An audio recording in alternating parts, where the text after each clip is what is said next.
Okay, recording. Hi, this is William Ramsey. Welcome to William Ramsey Investigates. On today's show, I have a very special guest. His name is Jeff Danziger, and he's just published a book, July 2021. Title of the book is Lieutenant Dangerous, a Vietnam War memoir. And it's an editor's pick on Amazon right now, and it has 203 five-star ratings. And Jeff Danziger is one of the most widely recognized political cartoonists of his generation. He is syndicated by the Washington Post News Service and is the recipient of the Herblock Prize and the Thomas Nast Landau Prize. He served in the U.S. Army from 67 to 71, with 1 year in Vietnam in the 1st Air Cavalry, the 11th Armored Cavalry Regiment, and other units. He received the Bronze Star and the Air Medal. And like I mentioned, he is a well-known cartoonist, and he has many books. Some of the titles I'll mention. One is The Conscience of a Cartoonist, published 2014. Another is Wreckage Begins with W, Cartoons of the Bush Administration, 2004. Blood, Debt, and Fears, Cartoons of the last half of the Bush Administration, 2006. So those are a few of his books. And you can find his updated, he actually just published a new cartoon in March 2022. You can see those if you type in his last name, Danziger, which is Danzinger. His website is danzigercartoons.com, so you can check that out. And this is kind of one interview in a series of interviews I've done about Vietnam. You can go back and look at my earlier shows if you're interested. One was a guest whose name was William Taylor, and his book was On Full Automatic, Surviving 13 Months in Vietnam. And another was Carol Hrdlicka, that's Hrdlicka, whose husband was lost as a pilot over Laos. And her book was and is Finding David, an American wife betrayed by her government. Still kind of ongoing. He's been lost for many years, but I'm delighted to have Jeff Danziger on, and he's going to talk about his book, Lieutenant Dangerous. So Jeff, welcome to William Ramsey Investigates. Good to be here.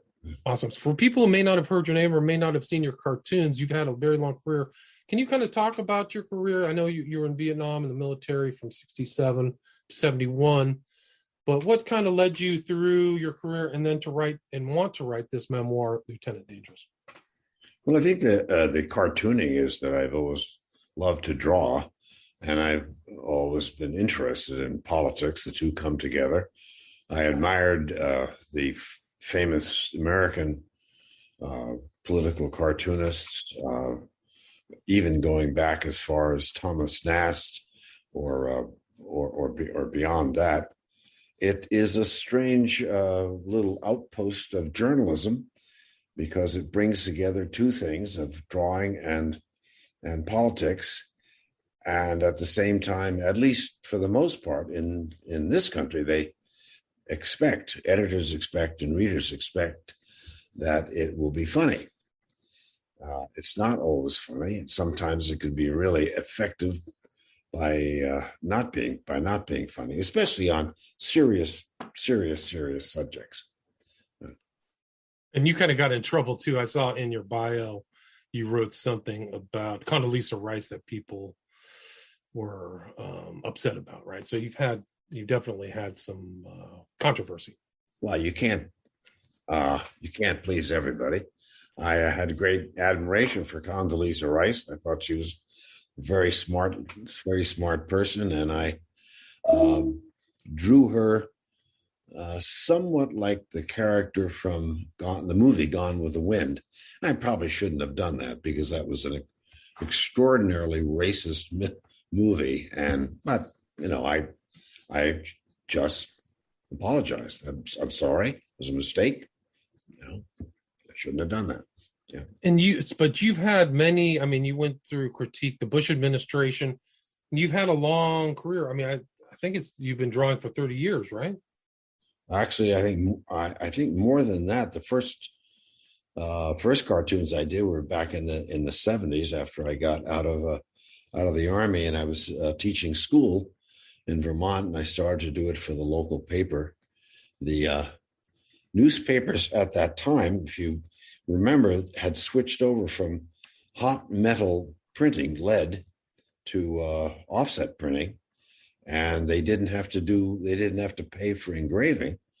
And so people who did drawings or sketches or whatever else they did, simply could do the drawing and paste it up, and it went in the paper.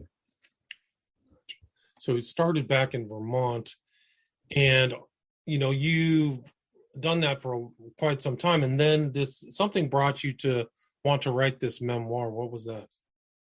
I had written two other books, and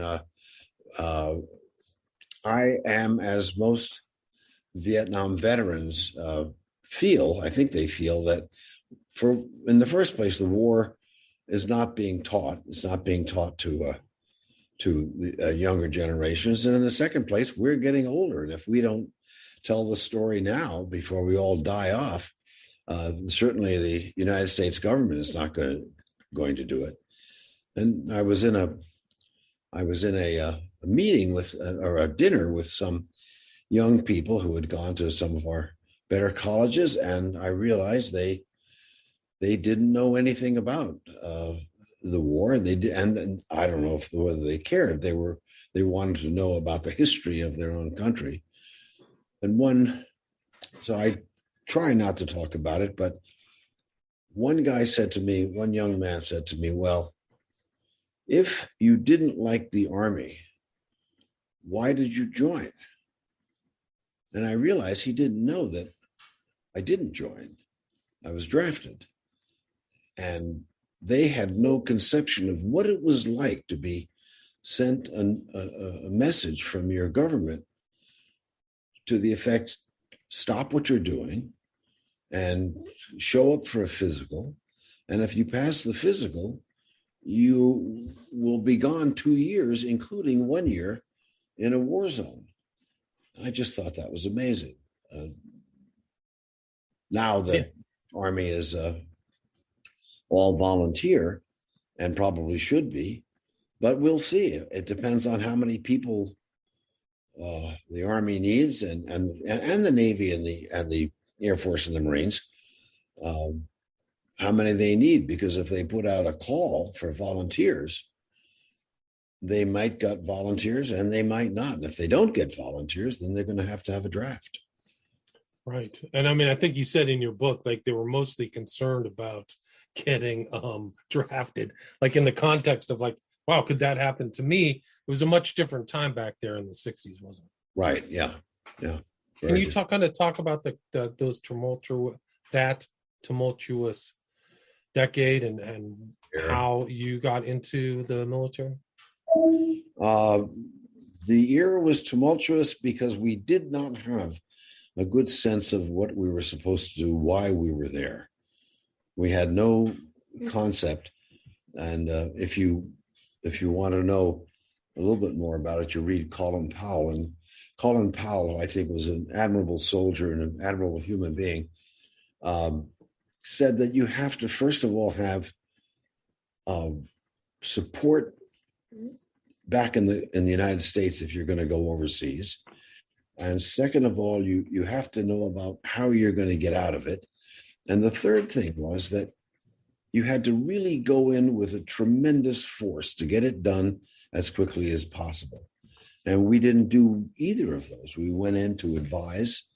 We thought we were fighting against communism, whereas it really turned out the truth was the Vietnamese, they weren't communists, they were Vietnamese. And they didn't hate us.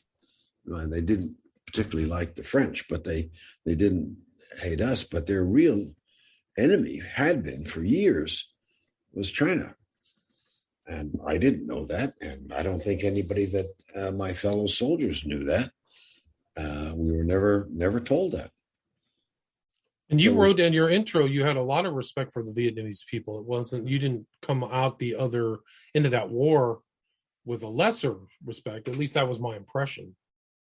No, they were extraordinarily brave people. They wanted their country back.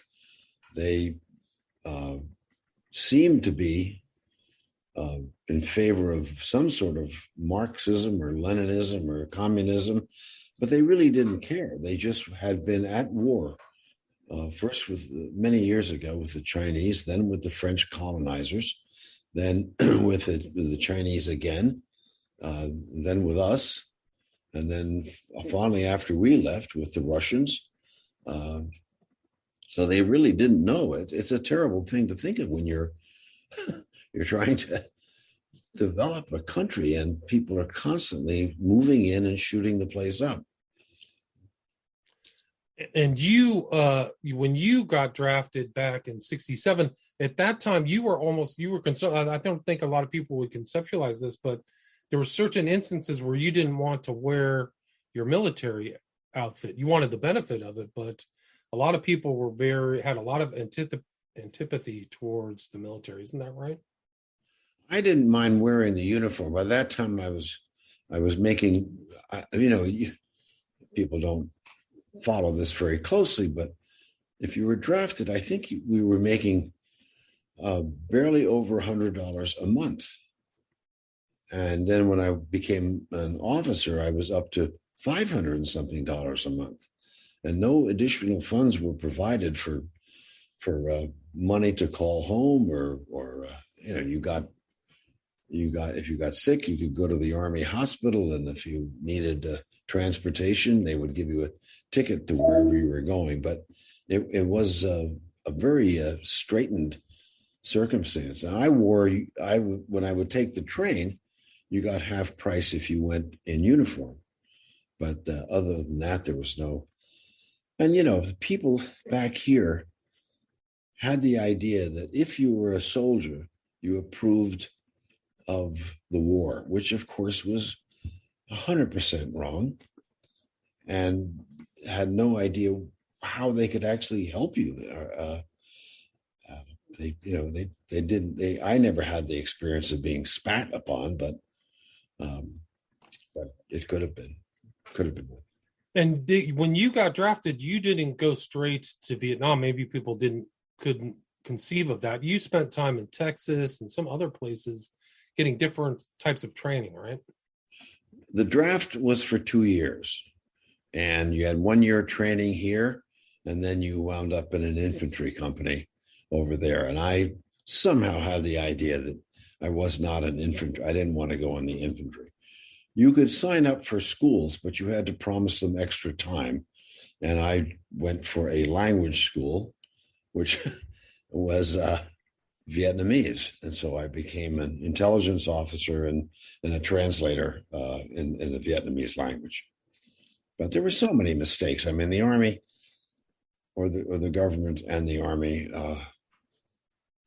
our language training, which originally was supposed to be so that we could hear the enemy talking to each other. At that time, the enemy was the South Vietnamese, not the South Vietnamese, the Viet Cong. But by the time we got through with the course, which was a year long, and it was in El Paso, Texas, it was the North Vietnamese. And the accent of Vietnam, and even the vocabulary in the northern part of the country, and it's as large north-south as the state of California, was a completely different accent. So we could sort of understand something that was going on the radio, but actually not very much. I worked with a crew of Vietnamese who spoke English, and I would try to check on what they were saying. But if they didn't know if they didn't want you to know what they were saying, there was a great deal of slang and special words, and there was no way that you could decipher it. Right. And I think you showed in the book there's different tonalities, right? Same word. And yes. Your excellent cartoons are interspersed throughout the book, which I found very interesting. But you had one where the word was like DONG, but you could say it in all these different tones and mean different things. So super complex, not a romantic language. It is a tonal language. There are 6 tones. I think in China there are a variety of tones depending where you are. Vietnamese had 6 tones, and the language wasn't even, as it's written, was not written by a Vietnamese. It was written by a French colonist who added in extra, what they call diacritical marks, which are accent marks, for the tones and for a bunch of extra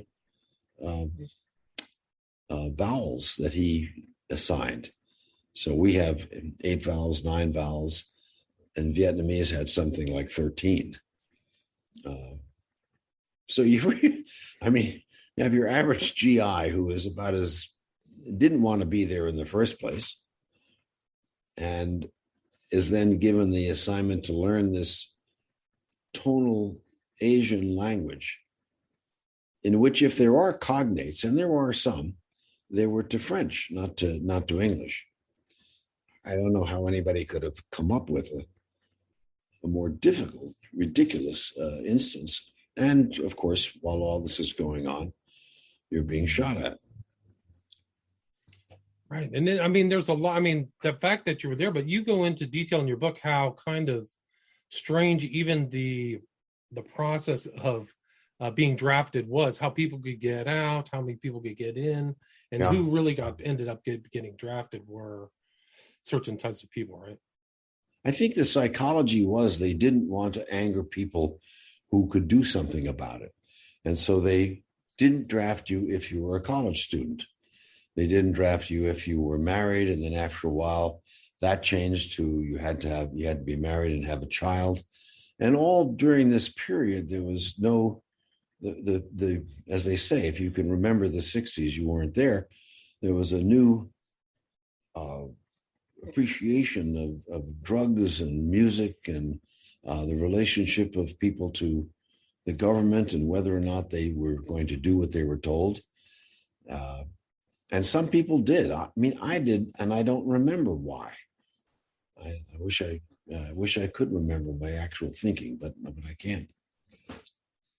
But there's some people who didn't.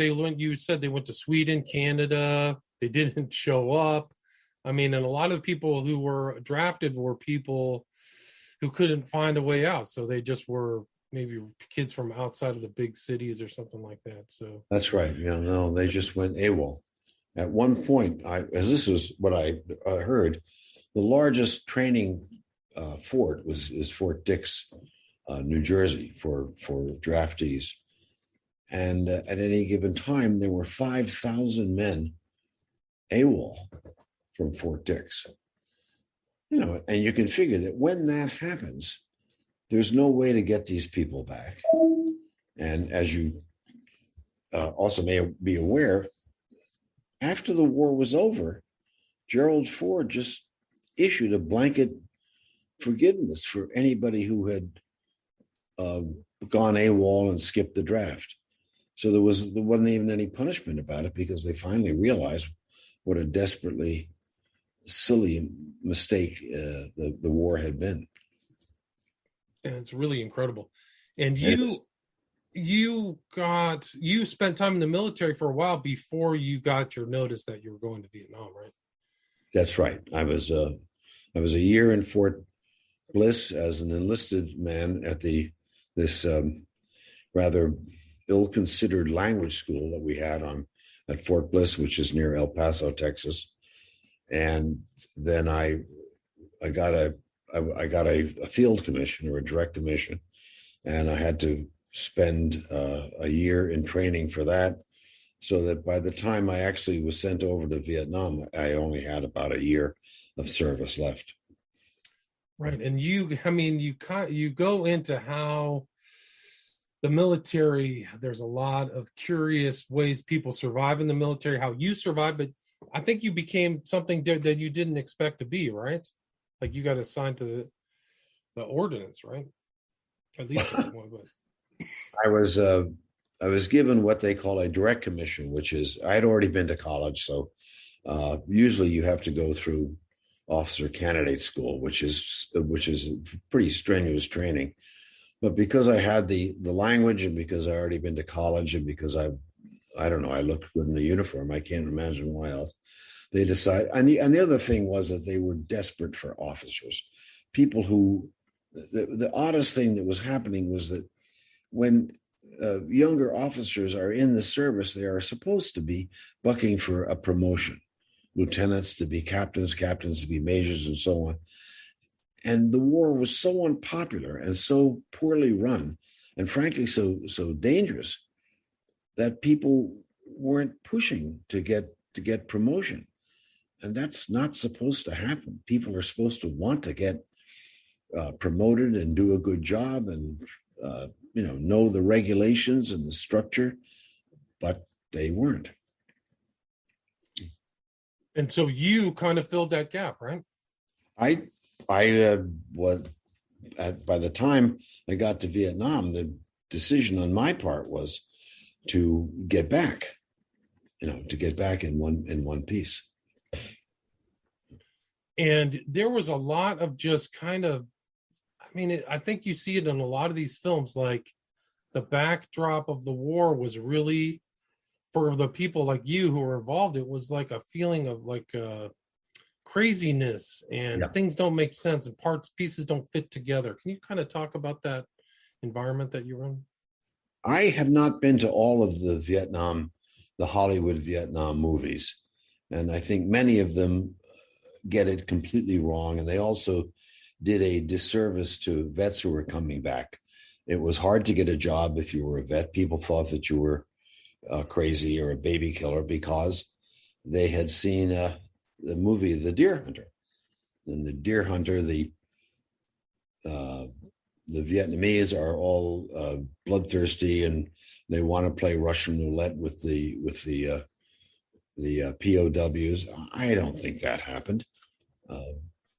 And the other thing was that they were all so strung, that the GIs anyway were so strung out on drugs that they really couldn't be trusted in a job when they came back.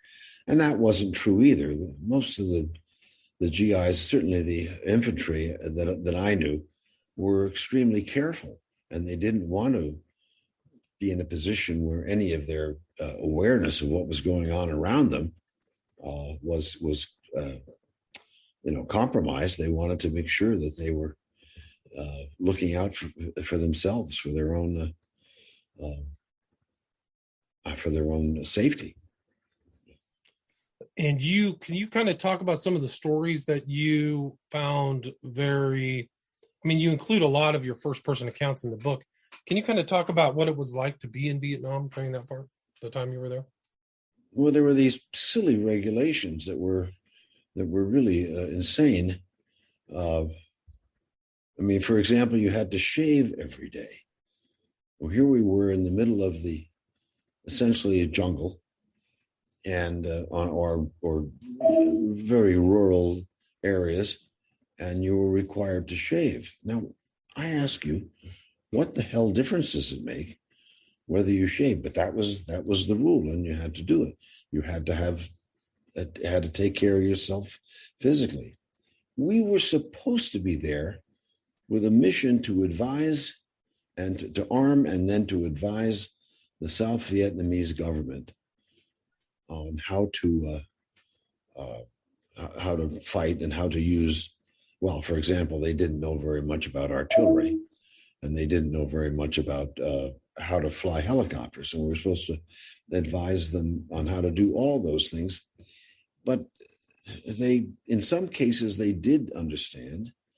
And in other cases, they would listen, and they knew that because we were there temporarily and we were not going to stay there, there really wasn't much reason for them to hang in there.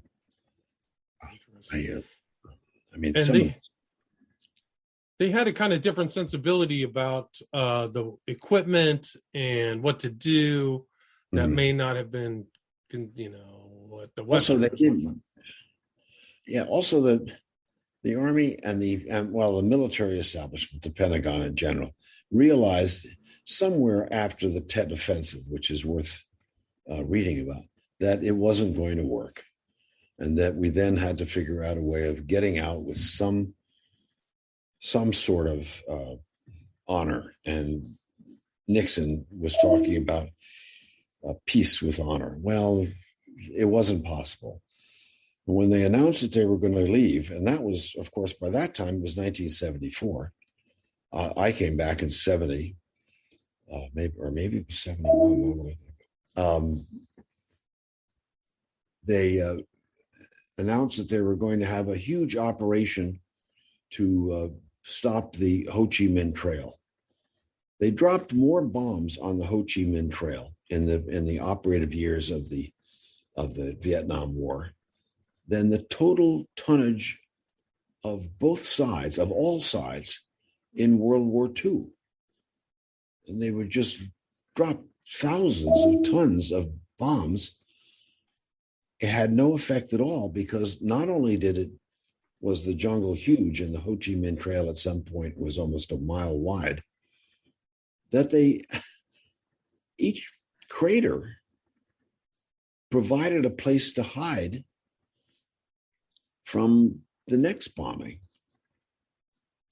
In addition, you could hear the bombers coming. You jumped in a crater and you were presumably safe. So they, and this is toward the end, they decided to send in the South Vietnamese army.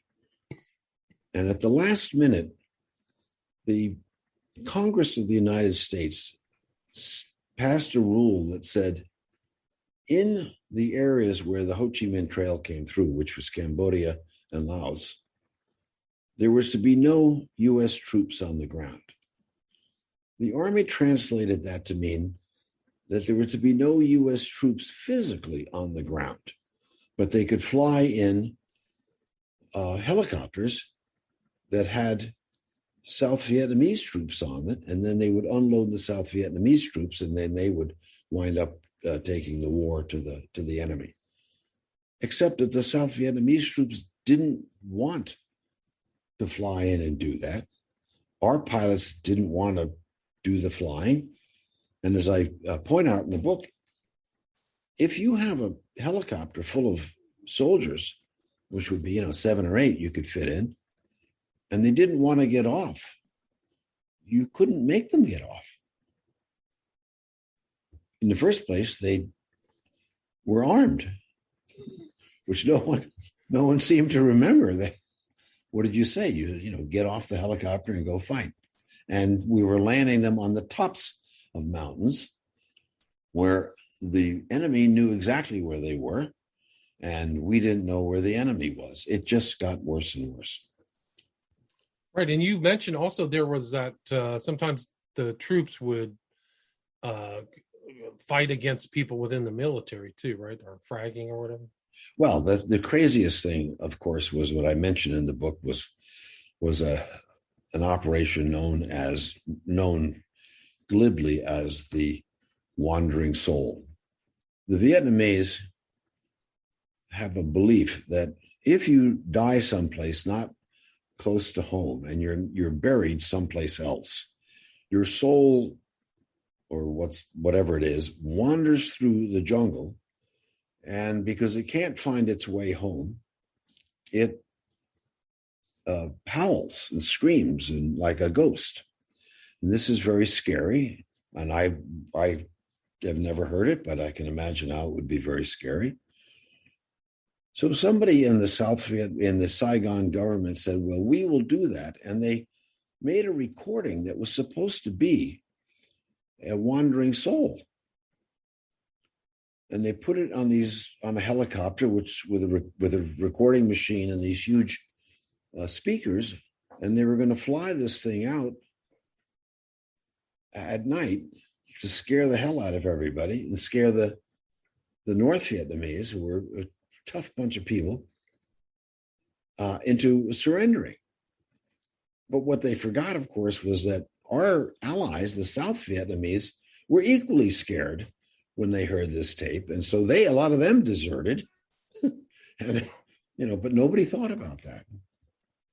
I think we played that tape about 3 nights in a row, and that was it. That was it. Yeah. And there was also some crazy thing where they tried to drop in plants from the sky with recorders in them. I mean, can you talk about that too?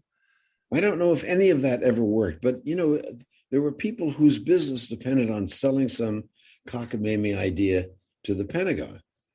And toward the end of the war, they would agree to anything. They supposedly had things that could sniff human perspiration. And they were disguised as plants, and they were dropped in. And if they discovered human perspiration, they would send out a signal, and we knew the location, and then we would shoot some artillery out there. Except the fact that, first of all, we lost track of where the locations were. And secondly, the supposition that the Vietnamese were going to smell like American sweat was wrong. Vietnamese essentially don't sweat very much at all. So, millions were spent on this project, and I don't think anything was ever gotten from it. No. Never successful. And that was it too. Like you talk about parts and this whole kind of strange economy that takes place in that time of war. It was just very surprising how little kind of fit together, right? Well, it's bizarre. And I remember even these stories now, and I hope that no one finds them too unbelievable, but they were so screwy and so ridiculous that people who were given the idea of enforcing or given the order to enforce it would say, well, that's not going to work. I'm not going to do that because it's not going to work. Right. Wasn't there like something helicopter parts too? I remember like that certain parts were really valuable, and just when there was a contact going on and the helicopters would be sent out and they had guns on them and they would provide supporting fire, and they also would pick up wounded and bring them back. And so there would be, at least the first cav had a tremendous number of helicopters. To fuel them, they needed to have this little pump that was operated by a Briggs and Stratton engine. And there was one little part that linked the pump to the motor. They were in short supply. It was a very important part. And without that, you couldn't quickly fuel a helicopter. And these parts went into a black market within the government, where if anybody within the Army, where if you had one of these special links, you didn't put it into the supply channel because it was worth either some beer or a case of frozen steaks or pizzas or something that you really needed. And so these things would go around not as parts that should have been used. They would go around as a kind of species to buy things that made life worth living in the war zone. Now, I hope that's clear. I don't know. I think so. I mean, it just was like a kind of a strange economy there, the way people kind of dealt with the stuff that was dropped off, and wasn't. And I think you said like people were just really atomized. They were just trying to get through it themselves. So it wasn't like a team spirit, like thought maybe. Yeah, and everything ran on paper. There was no computer. There were no telephones back to the States. You could get a phone link through the ham radio operators, which was pretty good. I went the entire year I was there. I never got to call back, and they had R&Rs in Hawaii and Kuala Lumpur and Tokyo and so on. Just to whine a little bit about my own terrible problems. I never got an R&R. God damn it! And And what was it like once you realized that you were all getting close to the time that your service in Vietnam was over? Yes, that's right. What they called getting short. And if you were short, you pretty much decided, well, I don't want to be. Not only do I not want to be, as in Senator Kerry's words, the last man to die in Vietnam for a stupid war, and people would just stop doing whatever they were doing. And it wasn't just the infantry soldiers who took this attitude. It was everybody. They flatly would refuse to do things. and there wasn't anything you could do. You couldn't line them up and point a gun at them and say, go do it. My father used to say that soldiers, he was in the South Pacific during the war, and he said that, soldiers aren't paid to think, but they do it anyway. And they knew that the whole thing was not working out. And at the same time, I don't want to call him, there was tremendous bravery among American soldiers and our Vietnamese allies.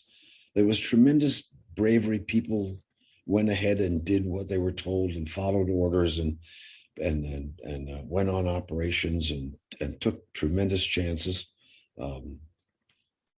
So it's and grievous wounds, terrible wounding, and died. We lost, and I'll put this in there because people have a tendency to forget about this. We lost 55,000 American troops. That was lost dead. And I don't know how many, maybe going on 1 million wounds, including people who were wounded psychologically. Lots of those for sure. Yes. Yeah. I mean, it's a really interesting, I like the first person account of the book, and you captured a lot of those moments, like personal moments that you had there. What would you like to add, or is there anything I missed before we wrap up this interview about Lieutenant Dangerous? Well, I'll tell you, I'll explain the title.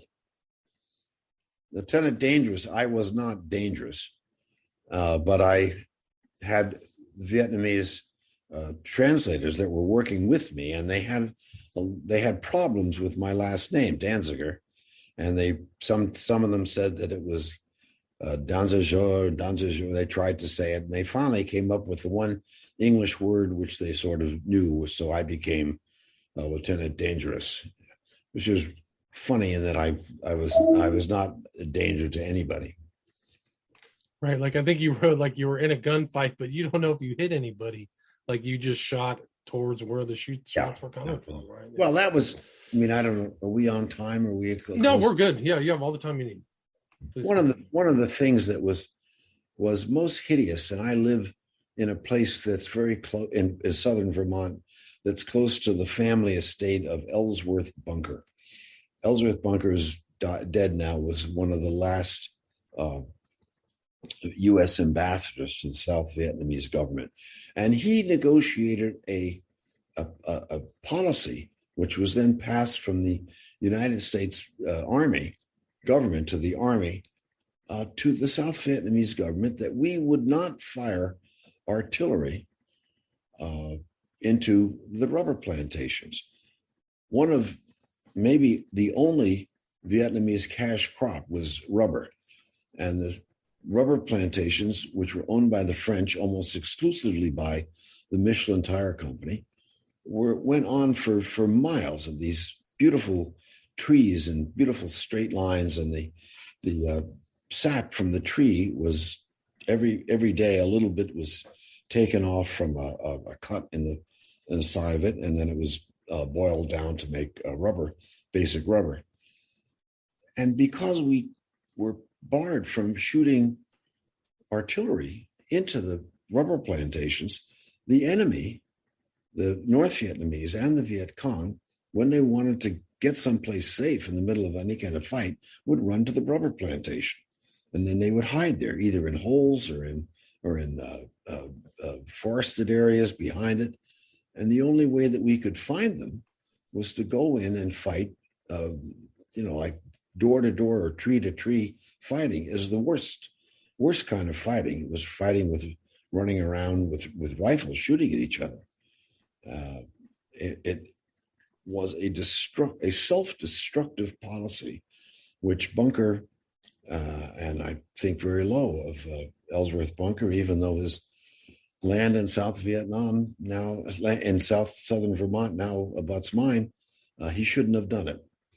He didn't give a goddamn about the danger to the average GI, his own people, and he should not have done that.